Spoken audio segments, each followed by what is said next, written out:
아틀란타는 미국의 동남부에 있는 지역입니다. 제가 이번에 아틀란타에서 온 것이 아니라 오늘 아침에 캄보디아에서 왔습니다.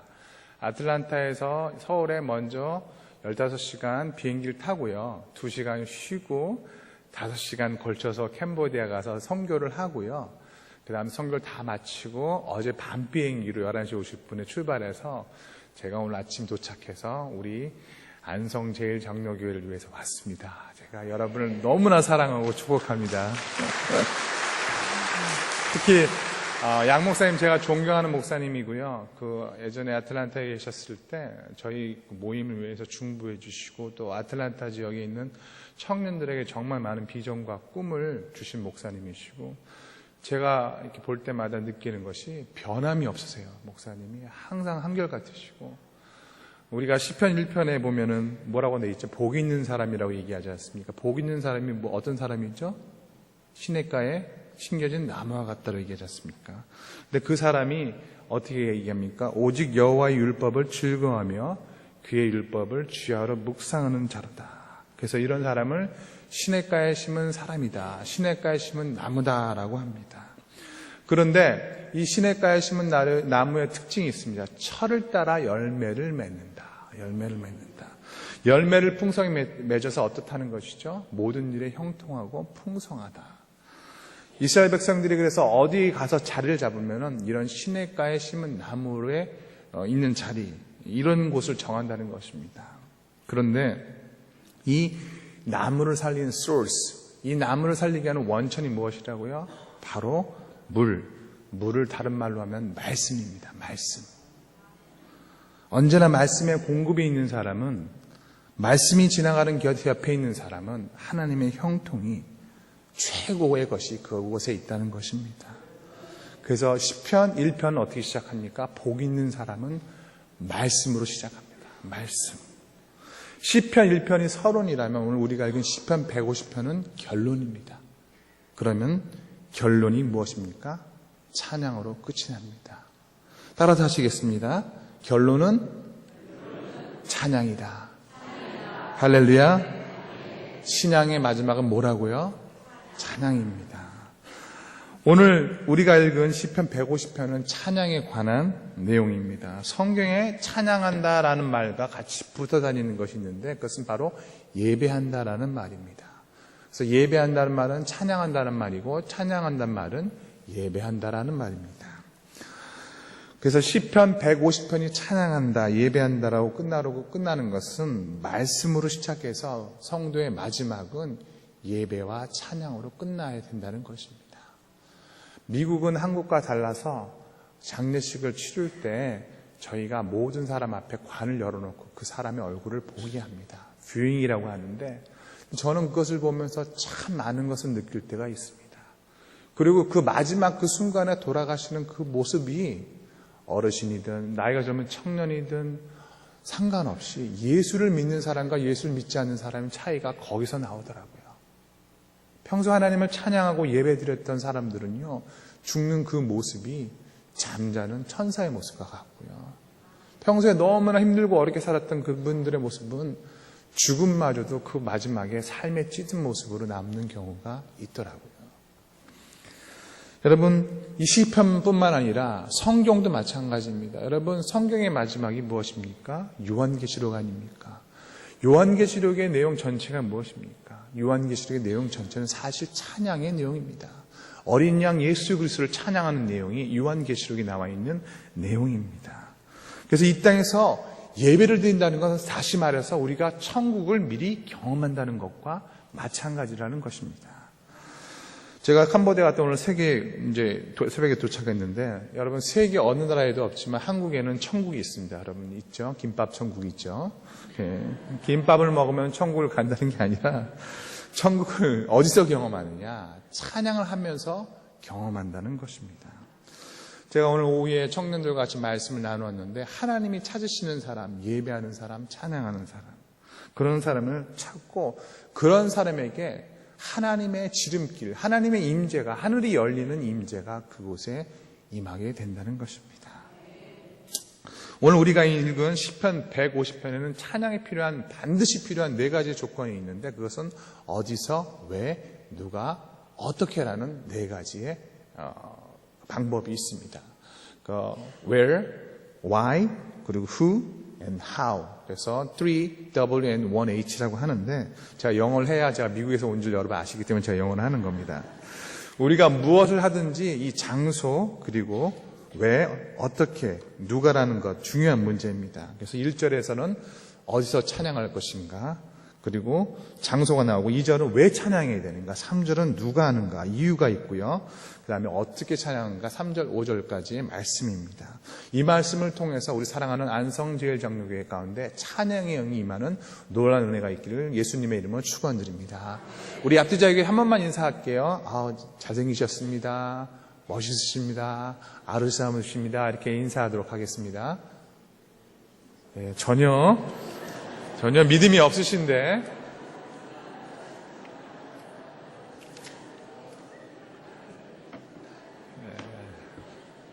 사실 여러분 이게 찬양입니다. 이게 찬양이에요. 여러분 이게 찬양이에요. 그럼 제가 또 한 번 해보겠습니다. 또 한 번 해보세요. 옆에 계신 분들에게.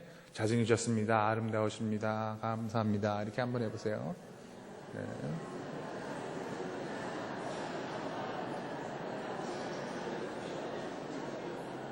자, 또 한 번 하세요. 아름다우십니다. 감사합니다. 예. 예. 좀 짜증나시죠, 이제? 예? 왜 그렇습니까? 처음에는 그냥 격식차에서 했는데 자꾸 하다 보니까 하기 싫은 걸 억지로 하다 보니까 짜증나는 거예요. 근데 찬양은 그런 것이 아닙니다. 찬양은 마음속에 우러나와서 하는 것이 찬양입니다. 여러분 하나님께 나왔는데, 하나님께 예배드리러 나왔는데 저는 이해를 못하는 분들이요, 예배하면서 찬양하면서 주보를 보시는 분들은 저는 이해를 못합니다. 찬양하시면서 또 이렇게 하시면서 성경을 보시는, 성경은 집에서 보는 겁니다. 집에서 보는 건데 성경을 막 보시는 분들 계시고 저는 이해를 못하겠어요. 그런데 찬양할 때는 온전히 그분께 집중하고 그분만을 바라보는 것입니다. 그리고 진정으로 내 마음을 다 드리는 것입니다. 시편 150편 1절에는 우리가 어디서 찬양해야 되는가, 장소가 나옵니다. 우리 1절 말씀을 같이 한번 한 목소리로 읽도록 하겠습니다. 시작. 할렐루야. 그의 성소에서 하나님의 찬양하며 그의 권능의 궁창에서 그를 찬양하여. 할렐루야. 아멘. 그의 성소, 영어로 sanctuary, church입니다. 그래서 이런 성소에서 땅에 있는 장소를 얘기하고요. 그 다음에 궁창은 하늘입니다. 하늘과 땅이 찬양한다는 이런 대유법이 성경에서 계속 나오는데, 다시 말해서 하늘과 땅이 찬양한다는 이 대유법을 뭐라고 합니까? 모든 곳을 찬양해야 된다는 이야기입니다. 우리가 삼천리 그 반도 금수강산하면 무슨 의미가 있죠? 우리나라라는 의미가 있죠. 우리나라가 삼천리 반도 금수강산입니다. 그렇다면 하늘과 궁창이라고 말하는 것은 성경에서 말하는 모든 곳을 말하는 것입니다. 그래서 어디서 찬양해야 됩니까? 모든 것. 어디서 예배해야 됩니까? 모든 것. 모든 곳에서 찬양과 예배를 때 어떤 일이 일어납니까? 그 땅이 살아나고 그 땅이 구원받게 되는 역사가 일어나게 되는 것입니다. 다시 말해서 찬양하는 곳의 특징은요, 죽었던 것이 살아나고 생명이 솟아나는 것이 바로 찬양의 능력이라는 것입니다. 모든 것이 다 살아나고 변화가 된다는 것이 바로 이 말씀의 가장 중요한 핵심이라는 것입니다. 찬양을 드리면 어떻게 된다고요? 변화가 일어난다는 것입니다. 저 이번에 캄보디아 갔다 왔지만 전에 일본에 간 적이 있었습니다. 일본에 가서 저희가 전도여행을 갔는데 너무 힘든 거예요. 저희가 신칸센을 타고 도쿄 들어가서 안쪽으로 들어가는데, 거기 들어가셨을 때 나리타에서 간 다음에 우에노 공원이라는 곳에서 히로시마 원폭 맞은 거기에 이렇게 여러분 아시겠지만 우상 같은 걸 놓고 이렇게 절하는 장소가 있는데, 저희 전도형 팀이 한 20명이 가서 아무것도 못했어요. 그 영이 너무 저희를 누르고, 악한 영들이 너무 힘들게 하니까 하루가 있었는데 막 일주일 동안 있었던 같은 느낌이고, 요번에 캄보디아 가서도 그런 느낌이 있더라고요. 날씨가 40도 이상 넘고 습해서 그런 것도 있는데, 그래서 이렇게 저희들 눌려 있다가 이러면 안 되겠다 생각해서 저희가 찬양팀을 데리고 나가서 긴자거리에 나갔습니다. 그러면서 저희가 찬양을 하기 시작했습니다. 예수 우리 왕이여 이곳에 오소서 보좌로 주여 임하사. 근데요, 저희가 그 첫 마디를 하는 순간에 너무 힘들었어요. 그런데 예수 우리 왕이여 이곳에 오소서 찬양을 시작할 때요, 정말 놀라운 일이 일어났습니다. 뭐냐면요, 저희의 전도여행 팀에 있던 형제자매들이 정말로 그 무거웠던 그 자기도 알지 못했던 그 힘들었던 것들이 하나하나 벗겨지는 그런 느낌을 경험하게 된 것입니다. 어둠에서 이렇게 물려가는 느낌. 어둠이 가득한 곳에 여러분 촛불 하나를 딱 켜면 어떻게 되죠? 온 곳이 다 밝혀지는 것처럼 찬양의 능력이구나. 이것이 영적으로 침체되어 있던 우리 팀에게 새롭게 하는, 찬양을 통해서 승리하게 하는 그 경험이 될 수 있었습니다. 그래서 그때 제가 깨달은 것이 찬양하면 영이 살아나는구나. 찬양하면 하나가 되는구나. 찬양하면 하나님이 그곳에 함께 하시는구나. 그걸 깨닫게 되었을 것입니다.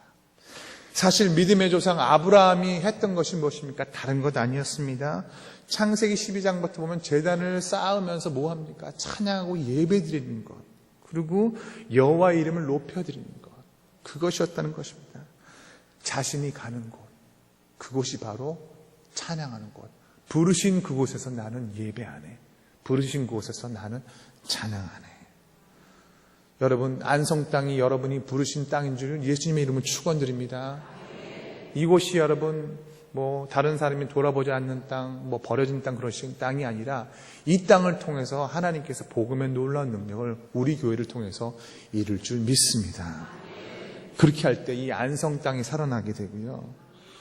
여러분 중에 이상한 과거 가신 분들 계시죠? 예전에 몇 달씩 몇 년씩 하나님을 떠난 분들, 그런 특징. 여러분, 특징이 무엇입니까? 영이 다 죽은 것입니다. 기진맥진해 있고 힘들어 있고. 그런데요, 그런 사람일지라도 찬양하면 영이 살아난다는 것입니다. 몸이 피곤해도 예배를 드리면은 영이 새롭게 되는 것입니다.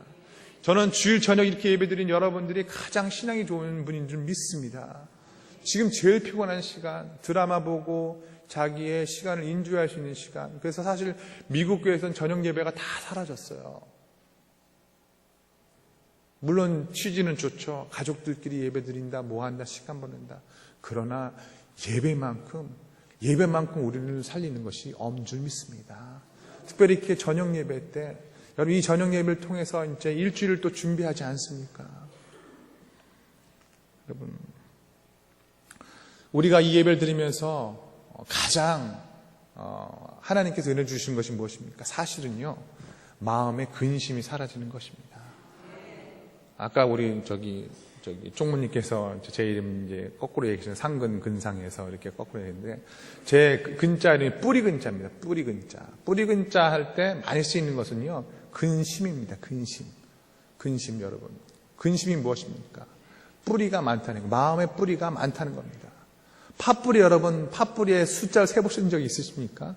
그거 세다보면 미칩니다. 이게 몇 개인가, 이렇게, 여러분.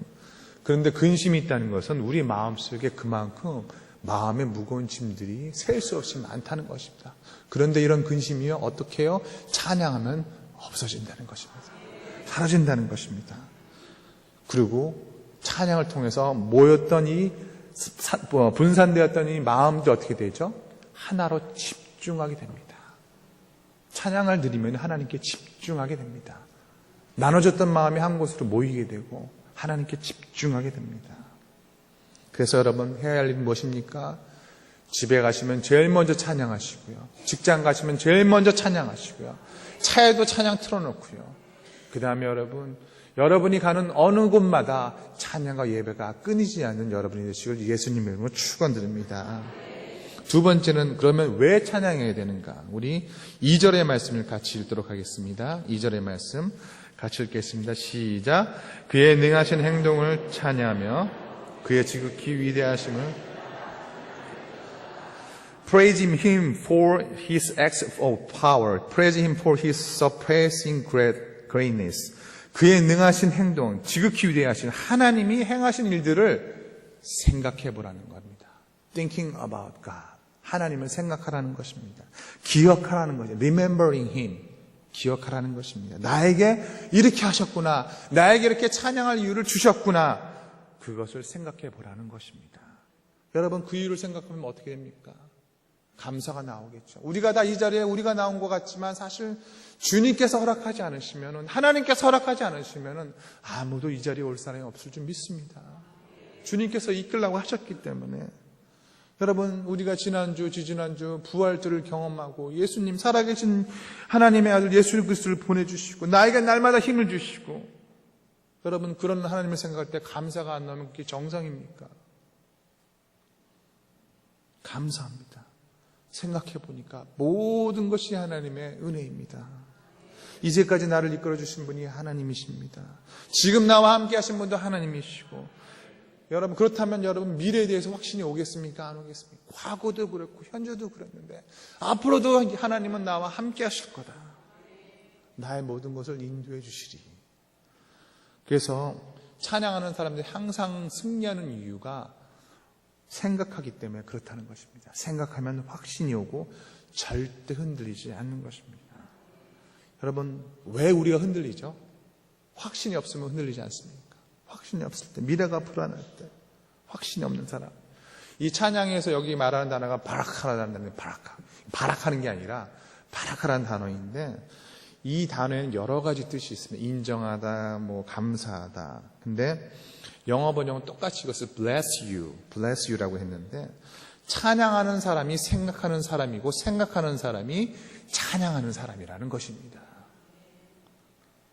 하나님이 어떻게 우리에게 이끌어 주셨는지 생각하고 찬양하고 감사하라는 것입니다. 찬양하라 내 영혼아, 찬양하라 내 영혼아, 내 속에 있는 것들아 다 찬양하라. 감사하라, 감사하라 내 영혼아, 감사하라 내 영혼아, 내 속에 있는 것들아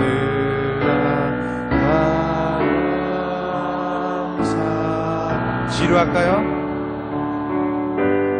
찬양하라 내 영혼, 생각하라 내 영혼아, 생각하라 내 영혼. 우리 두 손을 높이 들고 고백합니다. 내 속에 있는 것들아, 내 속에 있는 것들아 다 생각하라.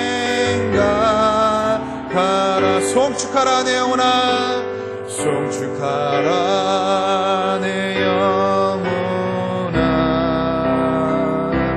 송축하라 내 영혼아, 내 속에 있는 것들아 다 송축하라.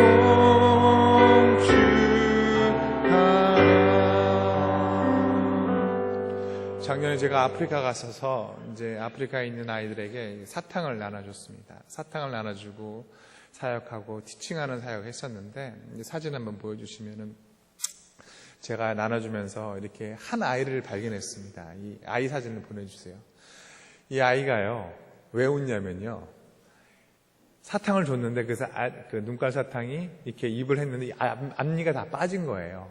그러니까 이렇게 빨려고 했는데 이렇게 툭 나와버린 거예요, 사탕이. 그래서 막 웃으면서 허탄해하면서 웃더라고요.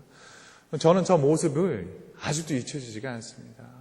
한 번은 저희가 이디오피아 가서 사역을 하러 갔습니다. 이디오피아에 저희가 가서 아디스 아바바에서 4시간을 운전해서 가서 4시간 운전한 그곳에서 2시간을 비포장도로로 올라갔습니다. 산에. 집회를 하기 위해 올라갔습니다. 막 이렇게, 여러분, 보통 산이 아니에요. 돌밭산입니다. 2시간을 막 올라가서 저희가 딱 도착해서 집회를 하려고 딱 보니까 그 현지인들이 얘기하더라고요. 집회 날짜가 오늘이 아니라고.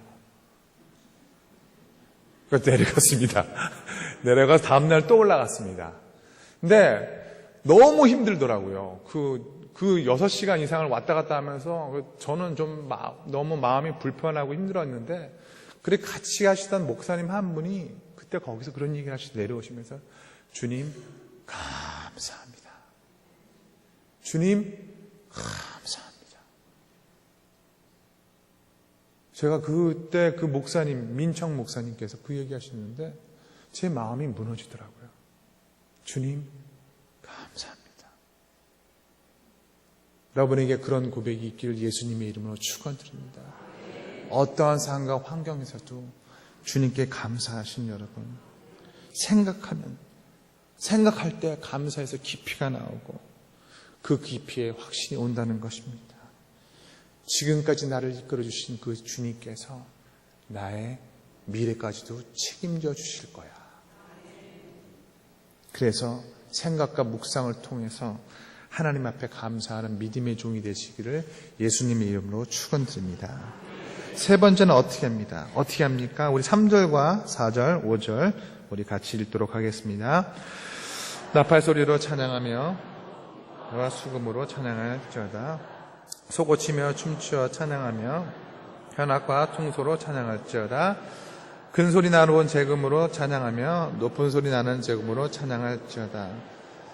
이게 악기가 잘 이해가 되지 않죠. 근데 우리는 오늘 예배다 헌신 예배니까 제가 특별히 이렇게 보너스로 이렇게 설명을 해드리도록 하겠습니다. 나팔, 트럼펫.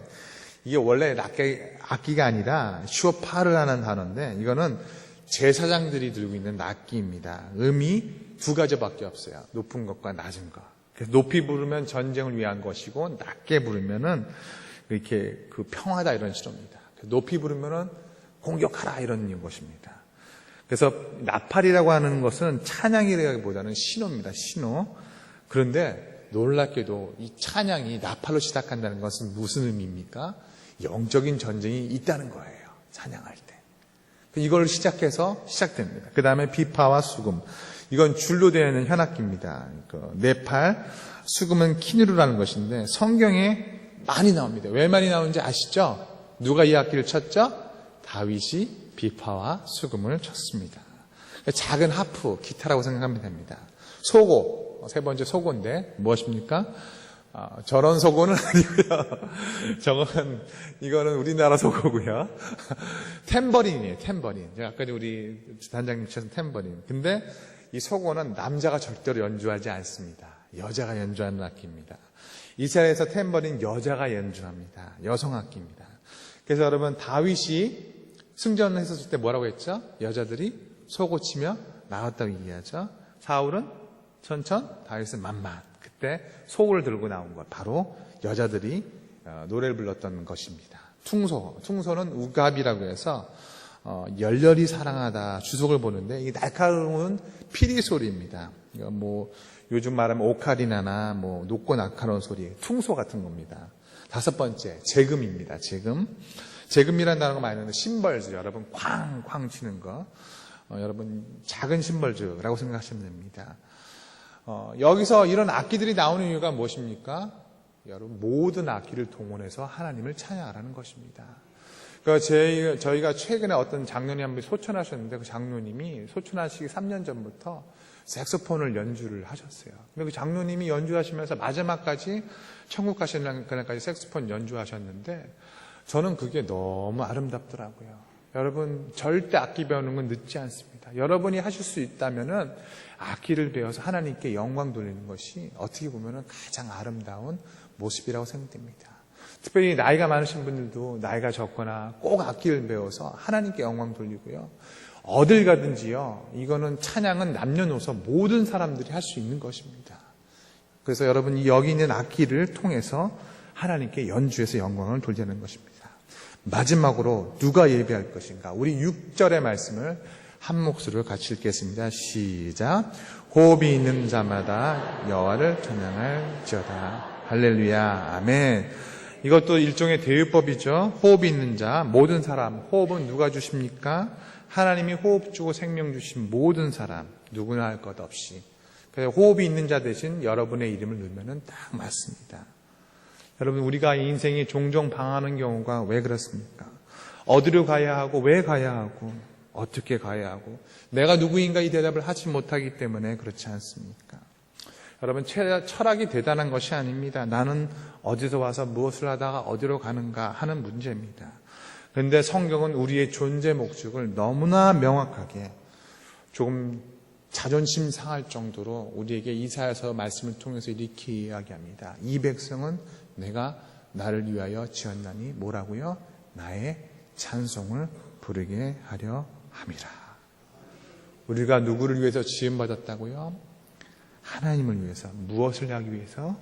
찬송을 하기 위해서, 찬양을 하기 위해서. 아까도 제가 청년부에서 말씀드렸지만 저는 15살 때 저희 아버님을 잃었습니다. 제가 사실 오면서 마음이 좀 그랬던 거는 이 장호원 지역이요, 제가 충주 앙성면 출신입니다. 그래서 지나가는 길이 이 길 하나인데요, 갑자기 제가 15살 때 아버님 시신을 모시고 장사 지내러 가던 그때가 기억나더라고요. 그래서 좀 마음이 좀 그랬어요, 사실. 아까 장로님은 잠깐 얘기하셨는데, 근데 그 이듬해 16살 때 저희 어머니께서 또 같이 돌아가셨습니다.